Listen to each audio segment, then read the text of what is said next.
السلام علیکم ویورز، اتنے محبت کرو نا ایپیسوڈ 9 پارٹ 2۔ آج ثانیہ یونیورسٹی نہیں گئی تھی۔ فضا اکیلے ہی یونیورسٹی سے گھر آ رہی تھی۔ اچانک ایک بائک تیز رفتار سے بالکل اس کے سامنے آ کر رکی۔ وہ ایک دم اچھل کر دور ہٹی۔ کیا ہوا؟ ڈر گئی تھی؟ بلال ہیلمٹ اتارتا ہوا اس سے پوچھ رہا تھا۔ تو ڈرنے کی ہی بات تھی، اگر میں ہٹتی نہیں تو بائک تم نے میرے اوپر چڑھا دینی تھی۔ فضا نے گھور کر اس سے کہا، میں اب کے ڈرنے کی بات نہیں کر رہا، میں تو اس دن کی بات کر رہا ہوں۔ اس نے دوبارہ ہاتھ سے پسٹل بنا کر فضا کے سر کا نشانہ لیا۔ تو کیا نہیں ڈرنا چاہیے تھا؟ فضا نے اس کے ہاتھ جھٹکتے ہوئے کہا، چلو آؤ بیٹھو، گھر چھوڑ دو۔ بلال نے کہا، نہیں، تم یہ جو خطرناک کام کر رہے ہو وہ چھوڑ دو۔ فضا نے اس کے انداز میں جواب دیا، ثانیہ بتا رہی تھی کہ 3-4 دن سے گھر نہیں آئے۔ بلال نے اس کی بات کو اگنور کرتے ہوئے کہا، کیا تم نے میرا انتظار کیا؟ فضا نے بغور بلال کی آنکھوں میں جھانکتے ہوئے کہا، فضول میں شروع مت ہو جایا کرو، سیدھی طرح چلنا ہی ہے تو بیٹھ جاؤ، بلال نے سنجیدگی سے کہا۔ فضا لمبا سانس کھینچ کر بلال کے پیچھے بائک پر بیٹھ گئی اور اشر اپنے روم میں بیٹھا کرکٹ دیکھ رہا تھا اور شازیہ ممی اندر آئے ممی۔ اشر سیدھا ہو کر بیٹھ گیا، ہاں بیٹا میں ہی آؤں گی، تمہیں تو فرصت ہی نہیں، تھوڑی دیر ماں کے پاس آ کر بیٹھ جاؤ۔ انہوں نے بیٹھتے ہوئے اشر کی خبر لی، ایسی بات تو نہ کریں، جب میں گھر آیا تو آپ اس وقت سو رہی تھی، مجھے ڈسٹرب کرنا اچھا نہیں لگا۔ اشر نے وضاحت دی، یہ تم 2 دن سے کہاں غائب تھے؟ شازیہ کا بھی ابھی اشر کا کان کھینچنے کا ارادہ تھا۔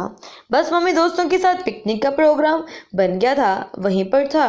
اشر نے ٹی وی کا والیوم سلو کرتے ہوئے کہا، اشر اب تم اپنی لائف کو لے کر بالکل سیریس ہو جاؤ، تم نے بہت عیاشیاں کر لی ہیں، جاب ڈھونڈو، کوئی کب تک بھائی کما کر بھیجتا رہے گا؟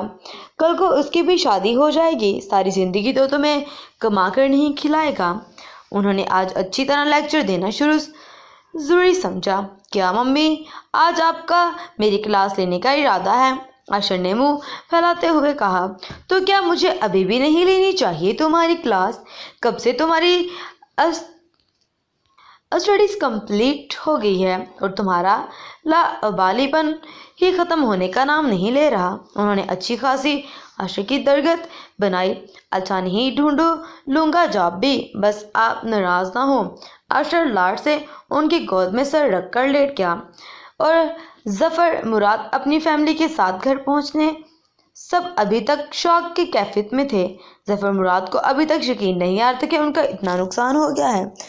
ان کا بس نہیں چل رہا تھا کہ وہ اس کے لیے لڑکے شاہزین کو گولی سے اڑا دے۔ آسماں رو رو کر اب تھک گئی تھی۔ حضر اور آسماں بھی اپنے نقصان کا سوچ رہے تھے۔ تھوڑی بہت مطمئن تھی وہ فاطمہ تھی، وہ حیران تھی اور خوش بھی، جو کاٹنا حور کی شکل میں اس کی زندگی میں آ گیا تھا وہ خود ہی راستے سے ہٹ گیا تھا۔ بلال فضا کو چھوڑ کر گھر پہنچا تو رضیہ خالہ ثانیہ کی ساس آئی ہوئی تھی۔ السلام علیکم خالہ، کیسی ہیں آپ؟ بلال ان کے پاس بیٹھے ہوئے بولا، جیسے جیتے رہو، تم سناؤ کیسے ہو اور کہاں غائب ہو بیٹا؟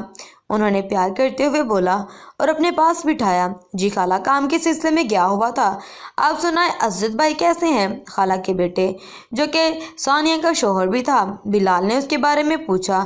ہاں بیٹا، اسد ٹھیک ہے، بس اسی کے سلسلے میں آئی تھی۔ انہوں نے بات کا آغاز کیا، میری بہن حیات ہوتی تو یہ بات ان سے کرتی، بھائی صاحب بھی بس اللہ انہیں زندگی دے، اب تم ہی ہو بہنوں کی ماں باپ کی جگہ۔ اس مہینے اسد کے سعودیہ سے واپس آنے کا ہو رہا ہے تو اس چاہتی ہوں کہ نکاح تو ہوا ہے، کیوں نہ سادگی سے شادی کرتی جائے، تم بھی اپنے فرض سے سبق دوش ہو جاؤ۔ وہ چپ ہوئی، انہوں نے رائے لینی چاہتی، خالہ ابو کی بات آپ میری بڑی، جو آپ کو بہتر لگے وہ کریں، بلال نے سعادت مندی سے جواب دیا۔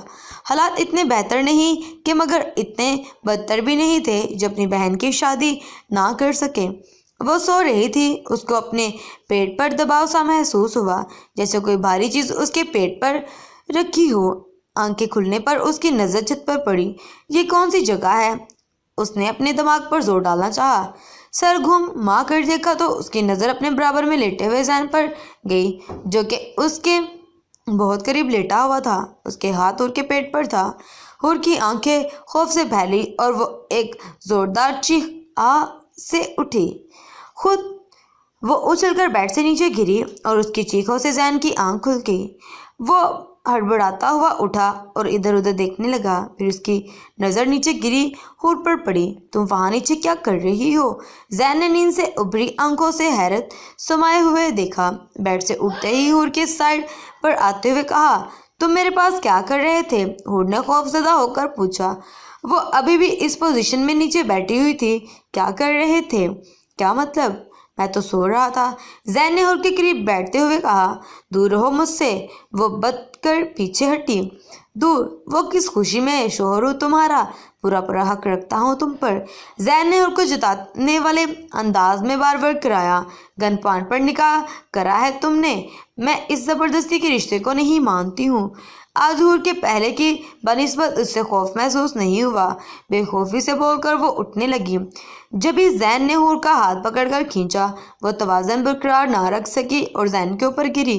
زبردستی کی ہی صحیح، رشتہ تو ہے نا تمہارا میرا، ماننا تو پڑے گا لازمی، نہیں تو نانا مجھے اچھے سے آتا ہے۔ زین نے حور کی کمر کے گرد اپنے دونوں بازو حائل کر دیے اور حور کی مزید خود سے قریب کر کے کہا۔ وہ اب اس کی گردن پر جھک رہا تھا۔ حور نے اس کے خسار سے نکلنے کی کوشش کی تو زین نے گھیرا مزید تنگ کر دیا اور اپنے لب حور کی گردن پر رکھ دیے۔ حور بری طرح تڑپ اٹھی اور زین کے سینے پر ہاتھ مار کر اسے ہٹانے لگی۔ زین اسے مزید پریشان کرنے کا ارادہ ترک کر کے اٹھ کھڑا ہوا۔ کمرے سے نکلنے سے پہلے یہ جتانا نہیں بھولا، مجھے یقین ہے کہ اب تم کبھی بھی ہمارے رشتے کی حقیقت کو ماننے سے پہلے انکار نہیں کرو گی۔ حور شاک کی کیفیت میں وہیں بیٹھی رہی۔ اس کا چہرہ لال ہو چکا تھا، شرم کے مارے یا ضبط کے مارے اس سے بھی بات سمجھ نہیں آیا۔ میں کیسے اس سے نڈر ہو کر بات کر رہی ہوں؟ اب تو مجھے زیادہ ڈرنا چاہیے اس فضول آدمی سے۔ فضول آدمی بھی نہیں، اچھا خاصا فضول آدمی یہ تو۔ کچن میں آ کر زین نے اپنے اور حور کے لیے چائے کا پانی رکھا اور ناشتہ تیار کر کے روم میں آیا تو وہ اسی پوزیشن میں بیٹھی تھی۔ آ جاؤ حور، شاباش، ناشتہ کرو، زین نے اسے نارمل انداز میں کہا۔ وہ حور سے ایسے بات کر رہا تھا جیسے ابھی تھوڑی دیر پہلے ان دونوں کے بیچ کچھ نہیں ہوا۔ مجھے کچھ نہیں کھانا، بھوک تو ایسے بہت لگی ہوئی تھی، کیوں نہ کہ کل صبح سے اسے کچھ نہیں کھایا تھا، مگر اس بدتمیز شخص کے سامنے اسے اپنی انا بھی قائم رکھنی تھی۔ تم اٹھ کر یہاں کرسی پر بیٹھی رہو یا پھر میں آؤں؟ ناشتے کی ٹرے ٹیبل پر رکھ کر وہ کرسی کھینچ کر بیٹھ چکا تھا، مگر جب دیکھا حور پھر اس کی بات کا کوئی اثر نہیں ہوا۔ وہ تو اٹھنے ہی لگا۔ حور جلدی سے اٹھ کر کرسی پر آ کر بیٹھ گئی۔ وہ یقیناً اس سے ڈر گئی۔ حور کے رد عمل پر زین کو ہنسی آئی، مگر اس نے چائے کا مگ چہرے کے آگے کر کے ہنسی چھپا لی۔ سویٹ ہارٹ، یہ ناشتہ گھوڑنے کے لیے نہیں رکھا میں نے، جلدی سے شروع ہو جاؤ۔ اچھی خاصی بڑی ہو گئی ہو تم، اور اب تو شادی شدہ بھی، یہ نخرے نہیں چلیں گے بالکل۔ حور کو ویسا ہی بیٹھا دیکھ کر زین بولا، بول تو ایسے رہا ہے جیسے پتہ نہیں کتنے نخرے اٹھاتا آ رہا ہے اب تک میرے۔ حور نے دل میں ہی اپنے آپ سے بولا، منہ پر کیا کہتی بولتی تو وہ اس کی بند کر چکا تھا۔ شاید تمہارا یہ ناشتہ میرے ہاتھوں سے کرنے کا دل کر رہا ہے۔ حور کو سوچوں میں گم دیکھ کر زین بولا، کر تو رہی تو۔ اتنا بول کر حور آہستہ آہستہ ناشتہ کرنے لگی۔ وہ شاید اس کے بیٹھے رہنے سے نروس ہو رہی تھی، جانتا تھا کہ کل سے حور نے کچھ نہیں کھایا اور وہ ابھی بھی اس کے سامنے کچھ نہیں کھائے گی، اس لیے اپنا چائے کا مگ لے کر باہر نکل گیا تاکہ وہ آرام سے ناشتہ کر لے۔ تھوڑی دیر بعد زین روم میں آیا۔ میں باہر جا رہا ہوں، تھوڑی دیر ہو جانے کی، دروازہ باہر سے لاک ہے، اس لیے کوئی بھی بیوقوفی کرنے کی ضرورت نہیں ہے۔ وہ کار کی کیس موبائل اٹھاتا ہوا بولا، اور اگر کوئی بیوقوفی کی تو میں پنشمنٹ کے لیے تیار رہنا۔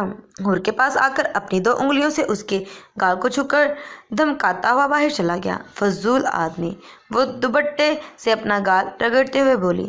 Thanks for watching this episode. اگر باقی تمام پارٹس دیکھنے کے لیے میرے چینل کو وزٹ کریں۔ اللہ حافظ۔